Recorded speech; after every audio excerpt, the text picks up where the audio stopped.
I'm a student of personal development, and I want to talk to you guys about a book called The Seven Spiritual Laws of Success by Deepak Chopra.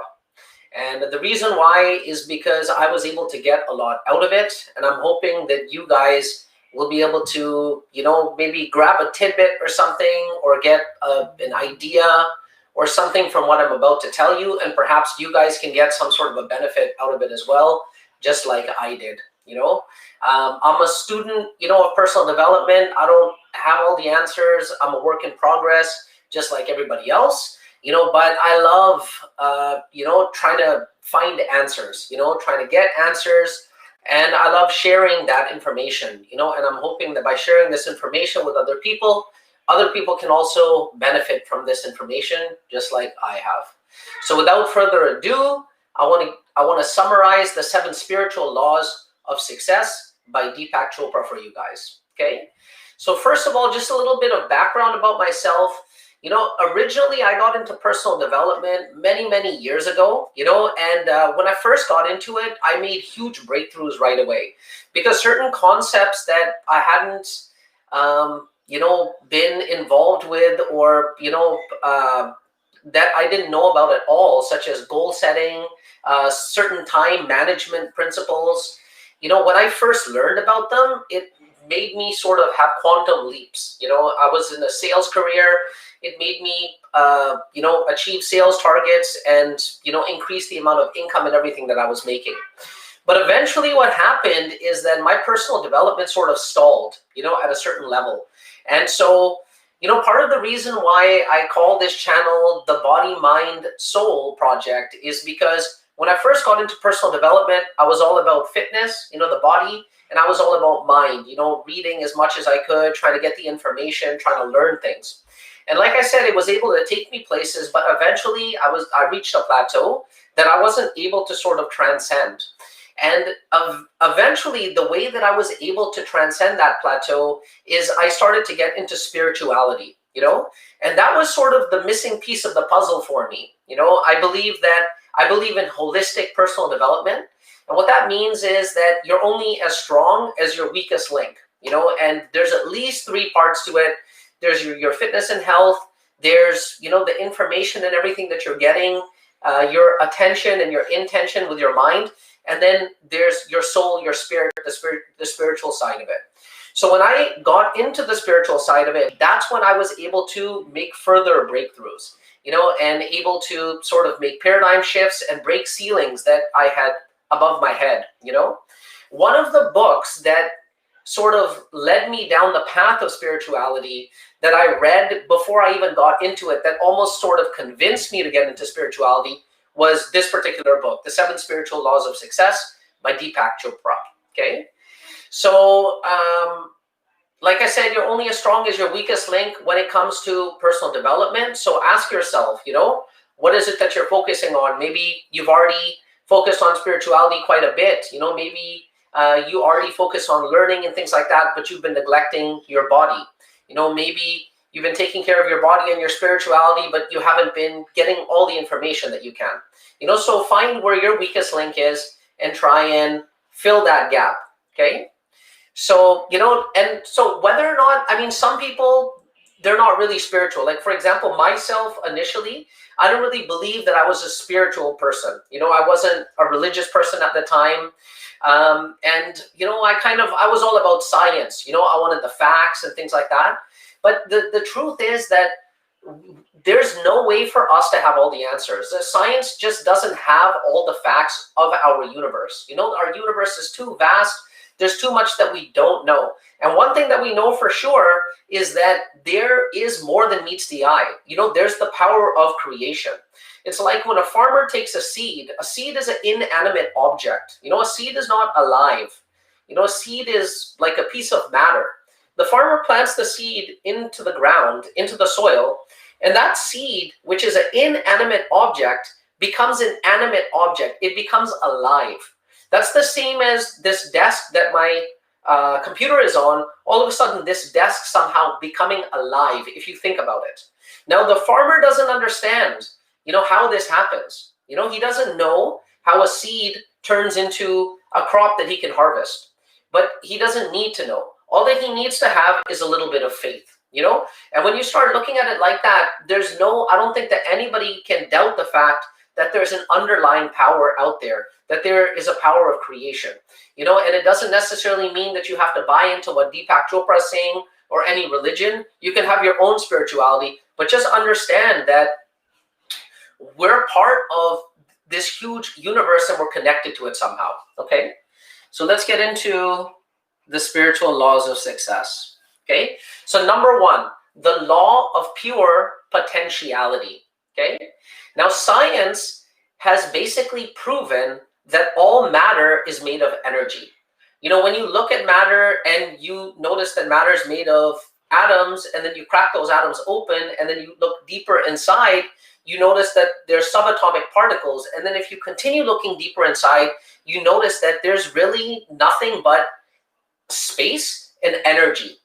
So that means that we are made of energy as well, because we are matter also.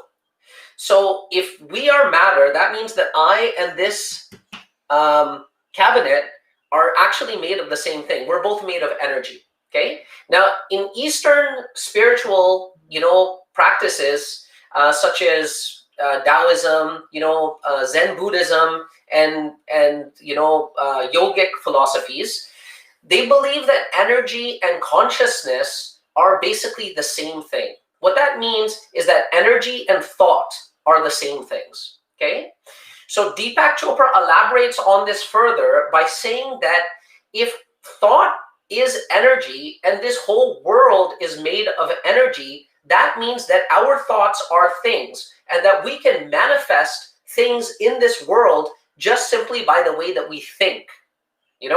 It's an incredibly empowering thought, and it is very much in line with what a lot of the other gurus and things like that, that talk about success also say.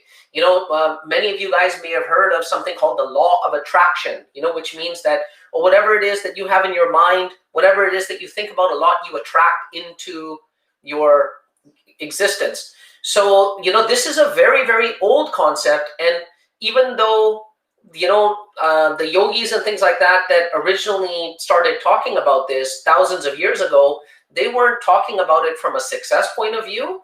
But the success people, of modern day, and the Western world are also basically falling in line now, okay? So, but the problem is that, so we can manifest whatever we want in our mind, just like the law of attraction states. Okay, that's what Deepak Chopra is trying to sell us in this book. So, however, in order to do this, we've got to be in touch with our true self, right? Now, the problem is that our true self has been hidden behind our ego, okay? Which is a construct of ours, all right? Our ego, if you think about it, there's an internal dialogue that we constantly have going on. Whenever we're walking, wherever, we're doing something, we're constantly talking, inside of our mind, right? Now, there's something that's doing the talking, and then there's something that's listening to the talking. Okay, what Deepak Chopra is saying is that the talking is our ego. Whoever's listening to the talking is our true self. And that's what we need to get in touch with. Because when we get in touch with our true self, that's when we can tap in to this power of pure potentiality. And we can literally manifest what it is that we want in this world just by using our thought. I mean, it's not as simple as that. It's not just like you think about it, all of a sudden it happens. But it's like the farmer plants the seed, and then he waters the seed and he takes care of the seed, and then a little bit of time goes by and then he harvests the crop, okay? It's something very similar to that. So what can you do in order to start tapping into this law of pure potentiality, okay? So Deepak Chopra has some action steps. Each of the laws have a few action steps. And this one is one that I 100% agree with. In fact, I agree with them all, but this one is a must. If out of all the action steps from this, there's only one that you take, I would recommend that you take this one. He says that you should meditate 2 times a day for 30 minutes each time. Okay? And by meditating, he just means that you're going to sit in silence somewhere. That's all. Very, very simple. Nothing crazy. Just sit in silence. Don't move. Just close your eyes. That's all you have to do. Meditating is the easiest thing in the world. Okay. Another action step is spend time in nature, and because when we're in nature, we start to see the intelligence of nature. Nature is very, very intelligent. Like I said, you take that seed, you put it in the soil, and it grows into a tree. That's pretty intelligent, actually, And then another thing that you want to do is you want to practice non-judgment. If you notice, our ego is very judgmental. We'll look at somebody and we'll be like, oh, look at how he looks. Or we'll look at somebody and say to ourselves, oh, look how he looks. We're constantly defining things. We're constantly separating. We're putting judgments on things. That's something that our ego is constantly doing. Practicing non-judgment is going to sort of help us to control the ego. Meditating more than anything else is going to make us aware of the ego and how it thinks, and the way that it sort of thinks, how habitual it is. Okay. So let's move on, because there's a lot of information to get through. Okay. The 7 spiritual laws of success. Law number 2, the law of giving. Okay. So this can also be called the law of giving and receiving. So Deepak Chopra states that in life, if we want to receive more, then we have to give more. Okay, so being frugal with one's money will make it so that it stops circulating in one's life, is something that you can derive from this. It's very, very interesting. If you study people that are incredibly wealthy, like, for example, the Rockefellers, there's a book actually on the subject, a very, very good book that I recommend all of you guys read. It's called, if you haven't read it already, it's called The Richest Man in Babylon. And this was a book that was written decades ago, and it's a very, very small, simple book about personal finance.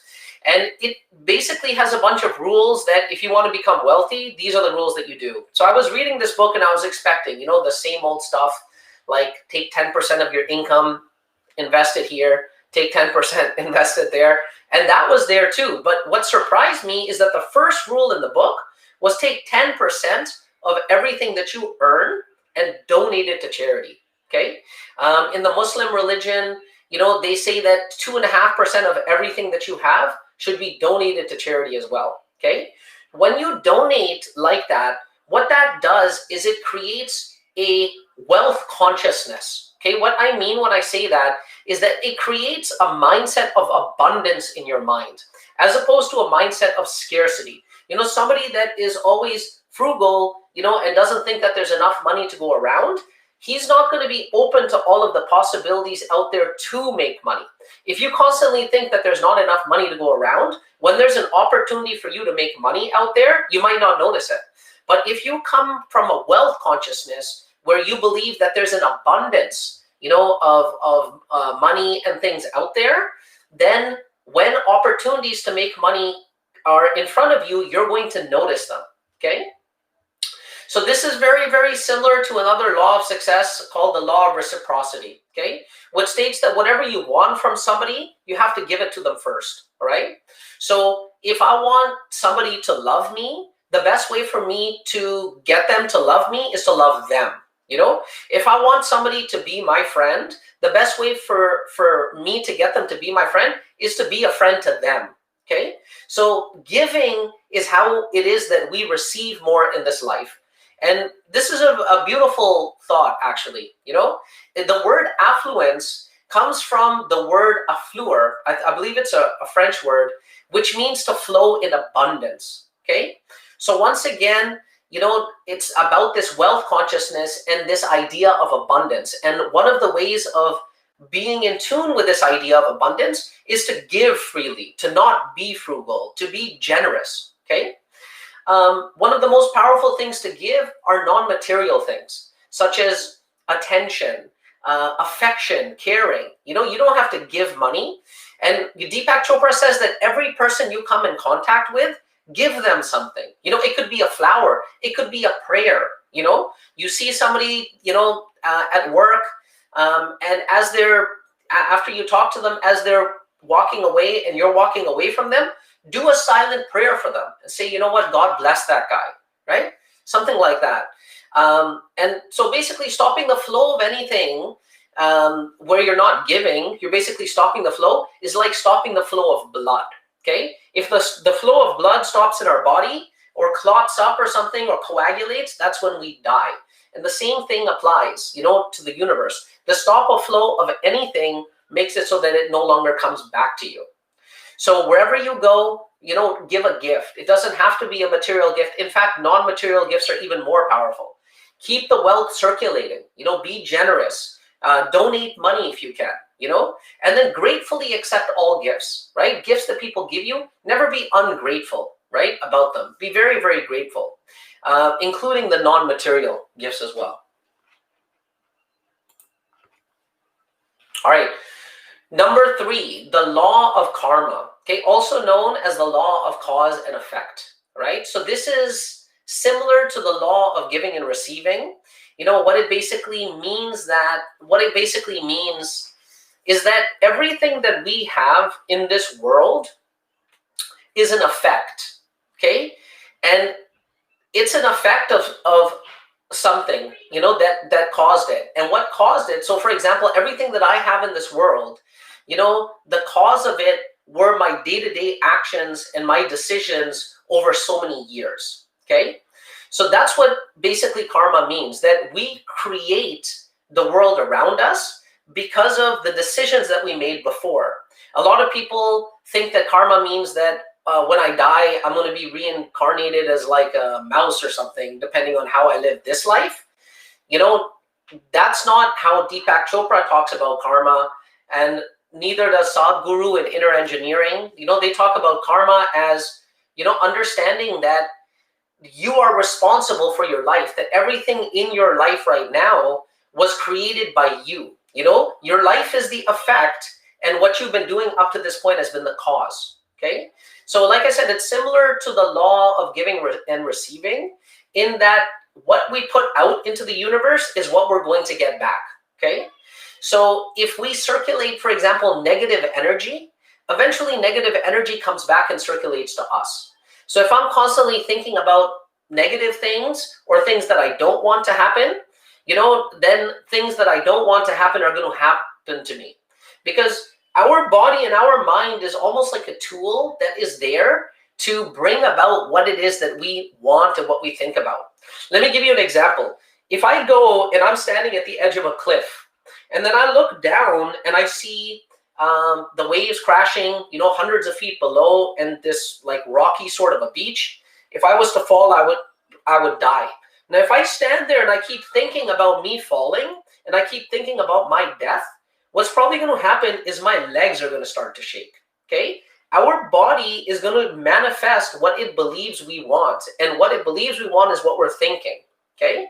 So don't circulate negative energy out there unless you want negative things to happen to you. It's like the law of attraction. If you want good things to happen, think about good things, okay?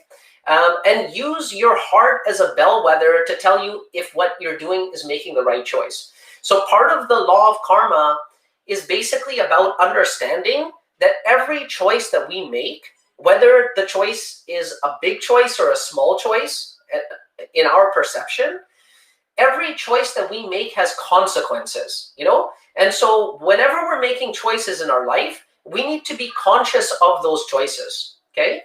And, 3 ways that we can start applying the law of karma is to be conscious of the decisions that we're making by being present in the moment, Rather than making decisions automatically, we need to make our decisions consciously. And if we want to ask ourselves whether or not those decisions are the right decisions or the wrong decisions, we need to listen to our heart, So, for example, if I know that I'm supposed to work out, right? And I have a decision to make. Am I going to work out or am I not going to work out? There might be some sort of a thought that's telling me, oh, I don't feel like working out. You know what? I'm a little bit lazy right now. Working out seems a little tough, okay? And then I think about that, and then in my heart, I know that I should be working out, Use your heart as a guide, right? Your heart knows a lot. They say that our conscious mind only knows, what we've experienced, but our subconscious mind is in tune with the universe. And so if you've ever heard the expression, oh, I've got a gut feeling about this. I've got a gut feeling. Our body is very, very smart. Our body has an intelligence that is more in touch with the universe than our conscious mind is. So that's why you got to use your heart. You got to use your gut as a guide. And what are they telling you? Do you have a bad feeling about something? You should be doing this report because it's due in a couple of days, but you don't want to do it right now. You want to start tomorrow. How's that make you feel? If it's making you feel like it's not the right thing to do, then it isn't the right thing to do. Follow your heart and your gut as a guide, okay? And whenever you're doing something, or you're about to make a decision, ask yourself, what are the consequences of each action that you're taking? And the more you do this, the better you're going to get at it, and the more practice you're going to have, and the more you're going to start to actually get the benefit from it. Okay, number 4, the law of least effort, okay? So when we're doing something effortlessly, we're in a state of flow, okay? So we can never enter a state of flow if we're trying too hard, all right? Trying too hard means that we're trying to force things consciously, okay? But being in a state of flow means that we're in tune with the universe and the forces around us. So let me put it this way. Think of a basketball player, who is just going off. He's having a great basketball game. It just, the basketball hoop looks like it's an ocean to him, and he's just in that zone. And he's making shots and he's doing things. And guess what? He's making it look effortless, Now look at that same basketball player. He misses a couple shots. Now all of a sudden he's struggling with his shooting. And then he goes into a long shooting slump. And the reason for that is because he's trying too hard. He's trying to get himself out of the slump, okay? So the truth is, if you look at a master in anything, or if you actually look at your own experience, think about a time in your life where you did something truly amazing. And if you think about it, you realize that while you were doing that thing, it seemed effortless to you. Maybe you put a lot of effort in beforehand, but while you were doing it, it seemed effortless, And that's what we need to understand. If we want to make the things that we want in life to happen, we need to sort of be detached from them a little bit, and do them with as little effort as possible, okay? So there's 3 actions that you can do, to put the law of least effort, to work for you. And the first thing that you want to do is you want to practice acceptance of everything, of people, of the universe. You want to accept this moment, and this moment as it is, and not struggle against it. The truth is that this universe is exactly how it should be. There's nothing that we can really do in this moment to change the universe. The universe is as it is. And so there's no need for us to be upset about that. In fact, going against that is kind of like swimming against the current. If you ever trade in the financial markets or something, I like to trade Forex a lot. They say the trend is your friend. Don't go against the trend. It is what it is. And by accepting this moment as it is, you're taking responsibility for your situation. Taking responsibility for your situation means that you're no longer blaming people. And when you stop blaming people and you take responsibility, that's actually a very empowering thought. Because taking responsibility for your situation, just like the law of karma states, that we're in this situation because of the decisions that we made, what that means is that we can change our situation with the decisions that we make. So this is a very empowering thought, okay? Another thing that you want to do is you want to practice defenselessness, okay? You want to relinquish the desire to defend your opinions or positions, okay? Don't feel a need to persuade others of your point of view. What difference does it make if somebody else, has a different point of view than yours? The truth is it doesn't. What matters is how you're living, and that's where our attention should go. At the end of the day, there's only a few things that we can control, and almost every single one of them is inside here. What we can control is how it is that we respond to the things that happen to us. We can't control what other people are doing, what other people are thinking, and it's better for us to not put too much energy or effort into that. Okay, number 5, the law of intention and desire. Okay, so basically, so now we're really talking about a concept in success that's very, very common. Okay, so Brian Tracy says that his favorite C of success is clarity. Napoleon Hill talks about how it's important to have goals. So just like they say, it's very important for us to have intention and desire. Both of those things are important if we want to make something happen. Now, whatever we put our attention on, it grows. Okay, whatever we take our attention away from, it withers away. Right? That's just the nature of things. If I'm constantly putting my attention on how well I eat, I'm probably going to, be very much in control of how it is that I eat. If I take my attention away from that, then maybe I'm not going to be paying so much attention to my diet. Okay? So basically what you want is you want to be very, very clear about what your intentions and your desires are. And then you want to take those intentions and desires and you want to plant them into the fertile ground of attention. Okay? So you want to know what you want, and then you want to pay attention, to what you want. You want to constantly be thinking about what you want. Napoleon Hill in Think and Grow Rich says that the foundation of all great success is a burning desire, and one cannot have a burning desire unless they're clear about what it is that they want to have a burning desire about. Okay? So spend time thinking about how you want your life to be. Don't spend time thinking about how you don't want your life to be. See, successful people spend all their time thinking about what they want. Unsuccessful people spend all their time thinking of what they don't want. And what ends up happening is what we put our attention on grows. So if I'm thinking about what I don't want all the time, then without me even realizing it, I'm bringing what I don't want into my life. Okay? So put all of your attention and desires, your attention on your desires, and refuse to put attention into your obstacles. Okay? There's 3 action steps that Deepak Chopra recommends. And the first is make a list of your desires. So this is, Success 101. Basically have a list of your goals, right? What do you want, right? Look at it before you go to bed. Look at it when you wake up. Look at it before you meditate, right? When you're meditating, think about it, right? And don't be too attached to the list is another thing that he says, right? Once again, we want to practice that wealth consciousness, right? What that means is that we want to be practicing, having abundance in our life already. Only by believing that there's abundance in our life, or thinking as though we're having faith in the fact that there's abundance in our life, can we attract all of those things to our life, okay?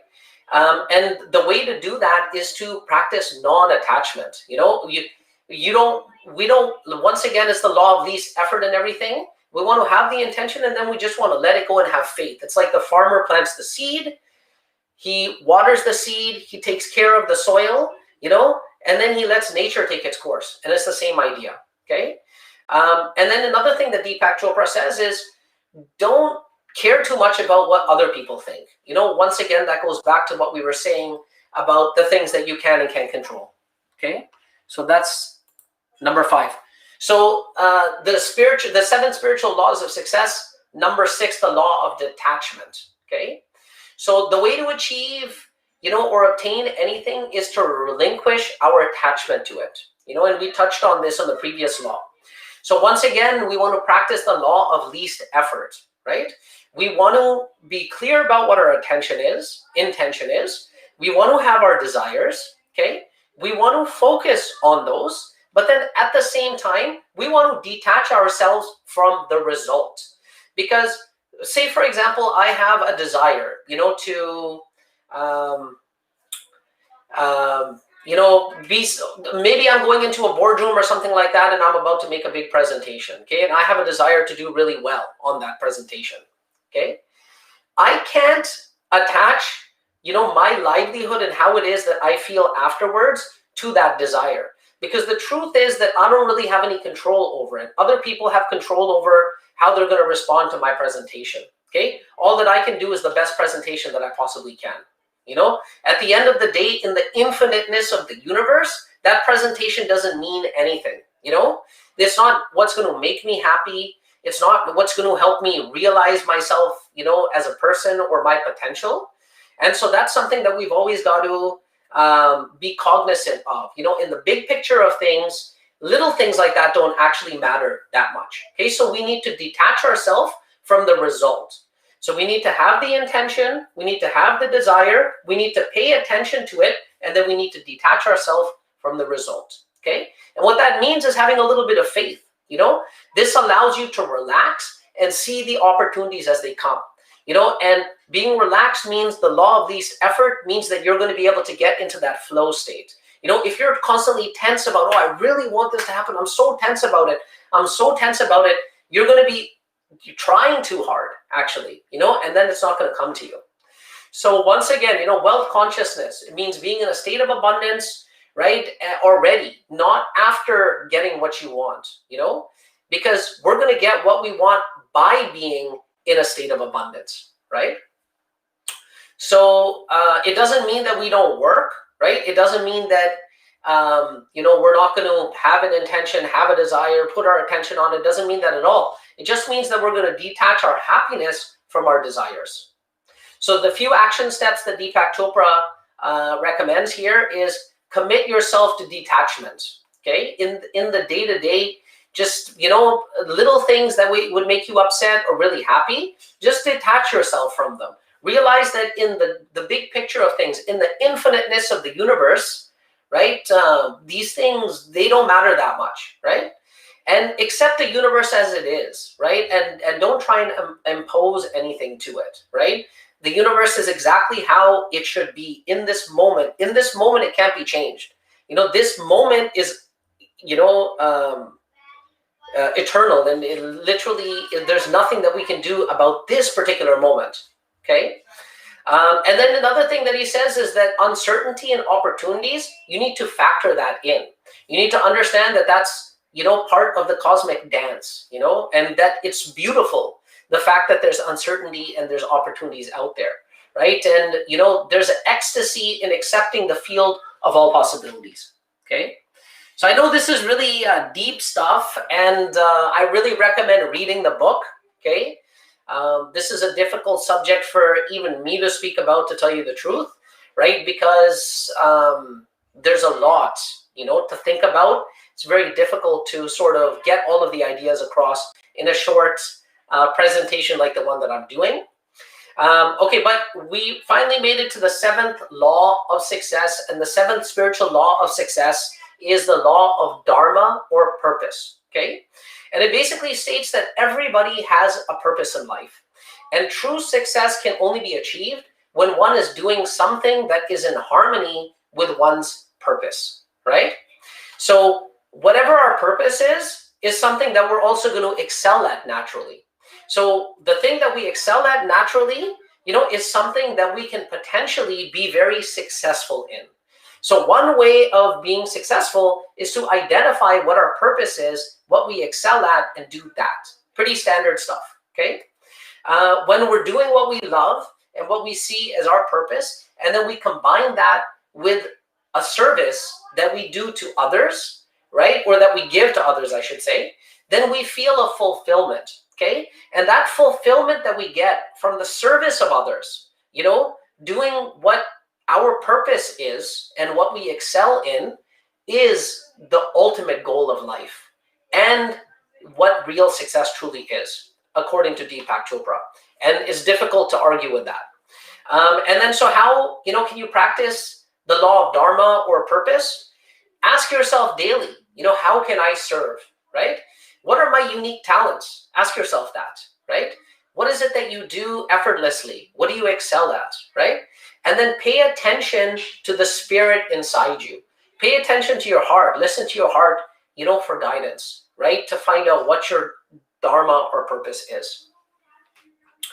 So that brings us to the end of our presentation. To conclude, I want to basically say that, we are the children of creation. This universe is creation. The power of creation resides in us. If you believe in a God, then that means that we are a child of that God somehow. And if we're a child of that God and God is the ultimate creator, then that means that the power of creation lies within us as well, if you think about it. Okay? It's our nature to create whatever our mind can conceive. And it's something that we do very, very naturally, but we've gotten away from. And the way to start manifesting what you want in life is to start doing it more naturally and getting in touch with your true self, by doing things like meditating. And the key to doing this is to be very clear about what we want and then going after it effortlessly, but with faith. And what we need to understand is that what we give the world, we will get back. Everything counts, right? Ralph Waldo Emerson, says that the law of compensation means that, we get compensated for the value that we bring in the world. So even if you're bringing value into the world right now, but you're not being compensated for it immediately, that doesn't mean that the compensation is not going to be coming. It's probably just going to be coming in lump sum at a certain time. And you need to just have faith and continue believing that. So I want to thank you guys so much.